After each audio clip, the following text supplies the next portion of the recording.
تقسیم کرنے والے تھے. آپ کے چہرے اثر پر، کس چہرے اثر پر؟ وہاں فرماتے ہیں کہ او کیو زد بر رخے کے روی ماں سجدہ عورت پیچ او در سجدہ گاہ، کہ وہ چہرہ جو سجدہ گاہ قرار پا سکتا ہے اس پہ اس کافر نے بد تہذیبی کا مظاہرہ کیا اور آب دہن ڈال دیا. اب ذرا ہم اور آپ اپنے دلوں کو ٹٹولیں. اگر ہمارا کوئی مخالف آ جائے اور ہمارے ساتھ کوئی زیادتی کرے تو کیا کرتے ہیں؟ ہم تو عید کا جواب پتھر سے، ہم نے یہ کہا ہے، سنو بچپن سے یہ سن رہے ہیں کہ عید کا جواب پتھر سے دینا چاہیے، عید کا جواب پتھر دینا. کیا یہی کیریکٹر ہے؟ کیریکٹر تو دوسرا ہے. جب اس نے ایسا کیا تو مولا کائنات نے تلوار رکھ دی سائڈ. وہ کافر پریشان ہو گیا.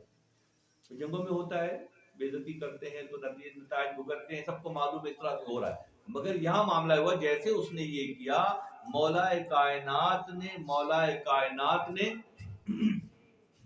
تلوار رکھی. وہ کافی بڑا پریشان کہ علی یہ کون سا موقع ہے درگزر کرنے کا، معاف کرنے کا، رعایت کرنے کا؟ یہ کون سا موقع ہے؟ میں نے تو انتہا کر دی اور آپ جو ہے وہ آپ نے تلوار لو. میں اپنی ذات کے لیے نہیں لڑ رہا، میری تلوار میری ذات کے لیے نہیں لڑ رہی، میں اللہ کے قوانین کو لاگو کرنے کے لیے اللہ کے احکامات کے تحت اللہ کے مخالفین پر حملہ کرتا ہوں. اللہ کے احکامات کو پورا کرنے کے لیے میں اللہ کی دی ہوئی تلوار سے اللہ کے مخالفین کو قتل کرتا ہوں. اب جب تو نے مجھے اپنے ساتھ شامل کر لیا، مجھے بیچ میں انوالو کر لیا، تو اب معاملہ بدل گیا. یہاں پہ میں ہٹتا ہوں کہ یہاں پر میری مرضی نہیں ہے کہ میں صرف اللہ کی رضا کے لیے جنگ و جہاد کرتا ہوں، غزووں میں شریک ہوتا ہوں. میری ذات کو جب تم نے درمیان میں شامل کیا تو تلوار رکھ دی. وہ حیران ہو گیا، زاری کرنے لگا کہ آپ ایسا کریں کہ مجھے اسی وقت کر دیں ورنہ اگلے مرحلے بہت سخت ہو جائیں گے مجھ پر. نہیں، ایسے کبھی بھی نہیں ہو سکتا. رونے لگا، زاری کرنے لگا، حد سے زیادہ وہ گریہ کرنے لگا. شریعت میں جو لفظ بندہ ہے وہ بے معنی غلام کے ہیں. بندے کی بکا ہوا ہوتا ہے اور بکے ہوئے کی کوئی مرضی نہیں ہوتی ہے. بکا ہوا مالک کا غلام ہوتا ہے، بندہ ہوتا ہے. بالعربی بندہ بے معنی غلام کے ہیں. عبدیت کے جوہر جن میں کھلتے ہیں وہ تقاضوں کو سمجھ کر اللہ کی عبدیت کے تقاضوں کو اللہ کی مرضی کے مطابق پورا کرتے ہیں.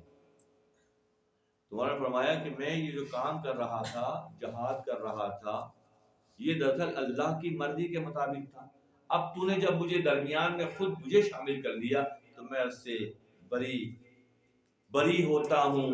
یہاں پھر مولانا ہی یہ کام کر سکتے ہیں. فرماتے ہیں کہ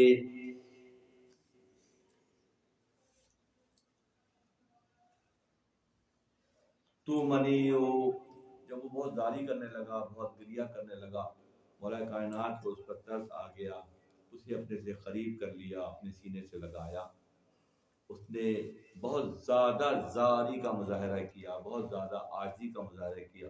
مولا نے اس کو وہاں پر رعایت دی اور فرماتے تو منی و مان تو ہم اے محتشم، تو علی بودی علی را چوں کشم، کہ تم نے اب اپنے آپ کو پہچان لیا، تم تعلق باللہ کی منزل پر پہنچ گئے. تم نے علی کو شامل کیا عداوت میں، بغض میں، مگر علی کی جانب تمہارے حصے میں کیا چیز آئی؟ فراخی اور آزادی تمہارے حصے میں آئی. اب تم الگ نہیں ہو، میں اور تم ایک ہو گئے. اور جب اب میں اور تم ایک ہو گئے تو پھر میں تمہیں کیسے قتل کر سکتا ہوں؟ اس لیے اندر آمن در کشادم مرترا، تو زدی و تو فدادم مرترا. من جفا گر را چنی ها دهم، پیش پایه خوب چنا سرمی نهم. پس وفا گر را جها بخشم بدا، گنجها و ملک های جاویدا. جاویدانا بادشاهی بخشمش، آنچه اندر دلم ناید بد همش. جب تم نے اس روش کو چھوڑ دیا